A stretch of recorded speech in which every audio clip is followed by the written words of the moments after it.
So when a lot of people think of sanctuary, I think where a lot of people go immediately is a sort of a religious connotation, or sometimes even Christian connotation. Certainly the Catholic Church is a part of the church. It's called a sanctuary. And a lot of the people, when we think of attaining sanctuary, either for legal reasons, for some people that are charged with an offense and need a place to be in order to process that, or for undocumented people that are potentially going to be chucked out of a country, it offers an opportunity to protect them for a period of time. So we think about this a lot. There is some law wrapped around this coming out of, say, England, but there's also a long tradition of this kind of thing. It's not just a Christian concept. It comes out of probably traditional cultures going back as far as we can imagine, but certainly Greek culture and Roman culture, these cultures provided venues like this, which maybe they used this term sanctuary, or maybe they didn't. But anyway, think about it as sort of a temporary shelter, a place to protect you from either direct violence of some kind or from arrest. So I've equated it here to what we might call negative peace in the overall context of Galton's work. But that's up for debate. But it does protect people from that direct violence. It doesn't necessarily suggest that the greater structure is going to change or there's going to be a transformation out of this, although I'm sure that happens sometimes. So anyway, the way that I went about exploring this is thinking about what are all the different ways we use this term. So one of the ways that we use it is in marine sanctuaries. Barack Obama has done some really good work protecting certain lands in the islands, I guess, and underneath the islands where we have a lot of marine creatures. So we have all kinds of space. He created the biggest national reserve in the history of the U.S. very recently. But this doesn't have a real solid meaning necessarily. It just means that there's certain levels of protection that might vary. Perhaps, for instance, people might be able to fish there depending on their circumstances and how the marine reserve was set up. But this leads to a question, so I thought we could kind of explore together a little bit. But I thought the idea of having a park be a sanctuary. How many people would feel like a park is a sanctuary for them?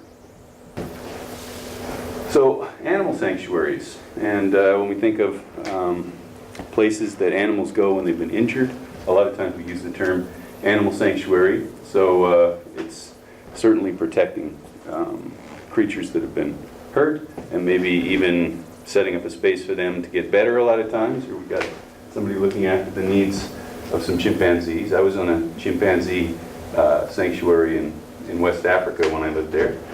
We didn't have as much a big medical team, but we did try to provide a little bit of medical help. But anyway, we have this and a lot of times with different creatures that are particularly endangered or vulnerable in a lot of ways. So we've got a monarch grove here. Monarchs are in great danger now with a lot of the changes that have been going on with their huge migration. I don't know if anybody if you had a chance to read about it, but at any rate, having some sanctuaries for them and having people provide maybe mini sanctuaries in their homes for planting bushes that the caterpillars eat and so on is a really important part of their future survival. So, but we think about it another way.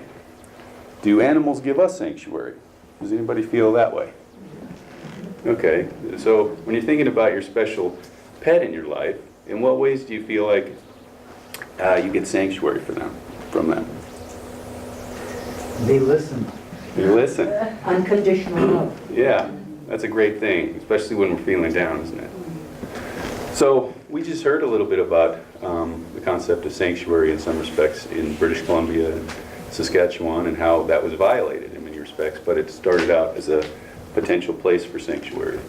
But there's also these, when we think about animals and the natural habitat, there's places that are really important in British Columbia. So I don't know, has anybody ever visited one of these particular sanctuaries in Delta, northern British Columbia, where the grizzly bear one is, or in Valemount, or another space in British Columbia? There's a bird sanctuary not too far from here in Preston. Okay. So why is that important? Why bother? Why do we set that up? Make sure that species stays alive.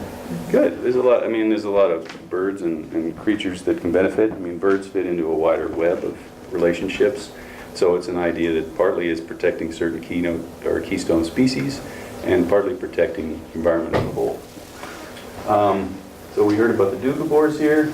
So I also have a personal story of sanctuary here. My father is a draft dodger, and my parents moved up here, and I was born in British Columbia. I still have ties to the region. My grandmother-in-law is here today, if that's a title. But anyway, but for us, this was a place of refuge from the American government when my dad was drafted. So we experienced it probably in a way that was protective and so on, but there's some elements of sanctuary that were missing for us, which I'll get into a little bit later. So this is a question mark. Do we have sanctuary in academia? I think a lot of us that are professors and so on feel like we want to create this kind of space when we're in our classrooms, providing other kinds of extracurricular activities with our students. I teach a class right now on race and identity in America, but I'm not sure if we achieve that. So I was going to ask you guys, how do you feel about academic spaces?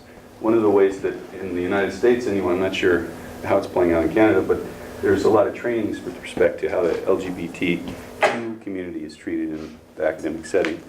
There's also a lot of emphasis right now on combating sexual assaults on college campuses. But at any rate, so we're aspiring to this, but how do you guys feel about it? Do you feel like an academic environment can be a place of sanctuary for you? Has anybody ever felt that way? Yeah, I felt it was always first free and open thought and expression. That's how I always felt at university. I look forward to it, and it should remain that way, I hope. Okay, good. So a protected space for expressing things that you might not ordinarily What level do. of academia you're talking about? Well, it could be any. I think primarily at the I undergraduate, didn't feel graduate safe level. in my elementary school. Okay, so that's a As good a point. doukhobor, I did not feel safe And why not? because we were called dirty dukes all my growing up. Okay, good. So it The was, prejudice and the racism, like in my elementary school, we had about 40 kids. There were 5 or 6 that were not doukhobor. The doukhobor kids still felt as a minority. so when you felt persecuted like that, did you ever go to a place that you felt was sanctuary for you? Yes, and to our Sunday school meetings, to our community gatherings, yes. So in particular, vulnerable communities like that really need this, right? It's not an option for people that are persecuted like this. We also might think of it in a very personal way. So if, for instance, we mentioned, so if you get picked on at school, or you feel like you're having a very difficult day, or you're feeling vulnerable, what are some ways that you can generate the feeling of sanctuary in yourself? Does anybody have any personal strategies for that? I was an abused child by my father. I climbed trees to get away because he couldn't climb trees after me. Okay, yeah, that's a great point, yeah. Anybody else have a place like that they used as a form of self-preservation? Sometimes I just withdrawing within. Okay.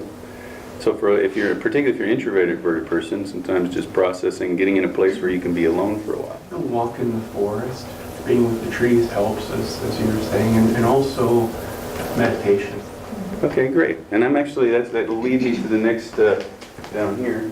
So meditation perhaps could be a form of sanctuary. Some people think of their home as a sanctuary. So I'm not talking about the physical space of a house, but where you view at home. So people actually, since I've been here, have been asking me, where's your home? Where's Salisbury? So my house is in Salisbury, but I would say my home is here, because I feel much more like a sense of community that I can understand, and the sense that this is where I grew up and I belong to the land here. So anyway, it's worth considering. If you don't feel like sanctuary is in your home, in your house, you might find another place that you feel more like a home. And there's probably different strategies for that, but I think I'm running short on time, so I'm just going to move on from that. We might also find people that we could experience this concept of sanctuary with. Can anybody think of a person that they feel a sense of sanctuary when they're with them? Yeah, my grandfather once. Your grandfather. Mm-hmm. And now when you think about him, does it give you the same sense of sanctuary? Yes. Okay. Anybody else have a special person in their life they think that way? Probably we all have some of these. I certainly, with my family back in my house in Salisbury, that they give me a sense of sanctuary. So anyway, there's probably different reasons why you feel that way, but I'm going to go on to a formal definition that's kind of emerging out of these different contexts. The state of mind one we kind of already talked a little bit about. I'll just point out a couple things on this before we move on. So I put Wayne Gretzky on here, the great one. It's sort of a Canadian connection, but the idea that when we're doing something we love, maybe that could be a form of sanctuary. And I've been doing a lot of work actually with Viktor Frankl, talking about how he survived concentration camps and having some way to preserve yourself in the midst of absolute atrocity. So sometimes we need to create it within our own minds. We've got some theories that I looked at, things like zones of peace, human needs theory, and liminality coming from anthropology. So this is basically what I've come up with as a working definition, and it is working definition, so it's evolving as I go. I actually thought of a new word that I was going to throw in there this morning. But a social sacred space, hallowed ground, provides protection from physical, legal, emotional, spiritual, or other forms of harm. This space can be virtual now, increasingly, locational, temporal, like a period of time in your life, or a state of mind. Often a reduction of pressure, stress, or burden, and a suspension of social rules leading to vulnerability. So if you're a vulnerable person, it gives you protection. For other people, it takes them out of the social context that they're in, which might be difficult to deal with for a variety of reasons, and gives them another place. Provides safety for living and expressing one's identity. So I think I mentioned something before about the importance of identity for me, maybe a Canadian identity, British Columbia identity, but also in other forms of sanctuary, being ourselves, having a place where we can feel being a Doukhobor is not going to be perceived as a bad thing, in itself is a big part of what sanctuary is. Frequently this is a place that other people know about. It's that church on the hill or that place, but sometimes if it's your favorite tree you climb, other people may not know about it. Sanctuary is used primarily for individuals and groups who are vulnerable in some way. I mentioned the term vulnerable a lot of times. And sanctuary providers, so this is where I'm getting into the peace building side of things, the people that maybe provide these spaces are especially sensitive to those vulnerabilities. And they meet the needs, so this is human needs theory again, of the people that are seeking sanctuary. And the need not to be judged, I would extend it actually to say it's not just providing a non-judgmental space like your pet might give you, but also the idea that you're validated as a human being. I think is a really important part of it. So these are some areas of peace building that I have applied this concept. And right now, because my restorative justice is close to my heart, I've actually used it to create a new way of thinking about restorative justice. But anyway, that's a separate presentation for the next conference. But anyway, when we talk about restorative justice, that safe, almost sacred space is a big part of what we're trying to achieve in this space of dialogue between people that have been victimized by crime and the people that have perpetrated that crime. And so it requires more than just, let's talk it out, that sort of cognitive interaction, but it requires a holding of the space and the people in a way that they can feel much more themselves, much more able to achieve what they need to in this kind of space. Zones of peace, so in places of war, we need to create these areas. So I have not been to Syria, I don't know anything about that conflict, but I hope, like I have a friend of ours that's from Aleppo, and he still has family members there. And I hope they have places that they can find this. And even though you can't have physical safety right in the midst of war like that, hopefully you can have a place that you can at least achieve some semblance of personal safety, personal validation, that kind of thing. But there's more formal settings like that in various conflict zones that provide people with that space. And ideally, then they bring the things that they learn from those spaces back to their everyday life.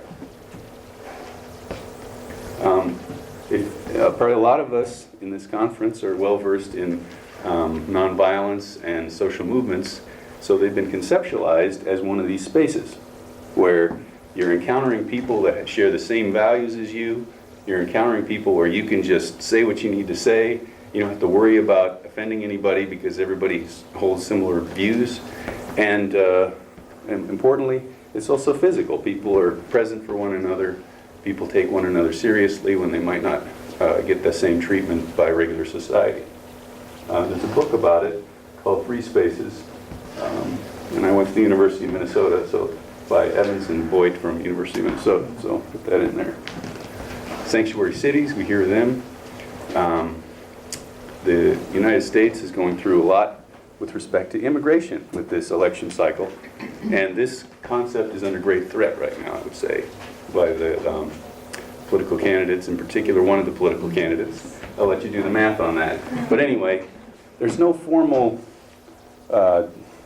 every sanctuary city will be a little different. There's no like one model, this is what it is, but it's saying some place for undocumented people to say, well, we're going to try to protect your rights to the best of our ability, and that varies from place to place to place. And we do have them in Canada as well as in the United States. This is another question mark for me. So one of the most vulnerable people in society are the refugees. We're in the midst of the greatest refugee humanitarian crisis that we've faced since World War II. The camps are not particularly pleasant, right? For most, I think most of us that have any kind of, have ever encountered them would say. There's certainly a place for negative peace. Hopefully, there's a lot of women that get sexually abused in these camps and so on. But ideally, we aspire to create a sanctuary there on some level. Now, maybe they don't. So this is maybe my interpretation. So if we were able to, though, if we were able to say, what is sanctuary? Providing hallowed ground for people, protecting people's needs, allowing their identities to be expressed. Maybe how would we do these differently? So that's where I can start applying these concepts to actual peace-building initiatives. First thing is don't create the word to create so that we have refugees. That's the first step. That's a great idea. So indefinite sanctuary, so I have a monk walking through the forest. Several of you mentioned forest as a potential place for sanctuary. But one of the ways of thinking about peace, being the peace builder, is am I able to walk in sanctuary more than just in those moments that I feel vulnerable, but I'm able to do that on an ongoing basis, particularly when you're helping people, but throughout your life. And so that's kind of a question that I had for myself. But yeah, and I think that concept resonates with the idea of, say, your Buddha nature, and from Buddhism, right? That each individual has a good part of themselves, whether they present that or not. Or my work with Viktor Frankl, it's that same idea that the spirit inside of us is always good. You could be a serial murderer. Hitler, he was clearly somebody who wasn't his favorite person as he lived through concentration camps, but he felt like at his core there was a spirit that was good, and he just couldn't access it. So it kind of fits along the same line. And then I think I have one more slide. So this is my family. We did a family visit to Kootenai National Park this year. In Radium, there's a good sign there that I thought fit very well with this presentation. The mountains shall bring peace to the people. So mountains for me are a source of sanctuary. There's no mountains in Salisbury. So again, a sort of disconnection from my house and my home. But it seems sanctuary gives people a chance to be themselves, a chance to regroup, gain perspective, and get stronger in the face of great challenges. A lot of times they're going to have to re-enter those societies or the situation that they've found threatening. But when they re-enter it, hopefully the time they spend in sanctuary will make them stronger. But I think I've extended my time long enough, so I'll leave it there and we can talk about it more afterwards, hopefully.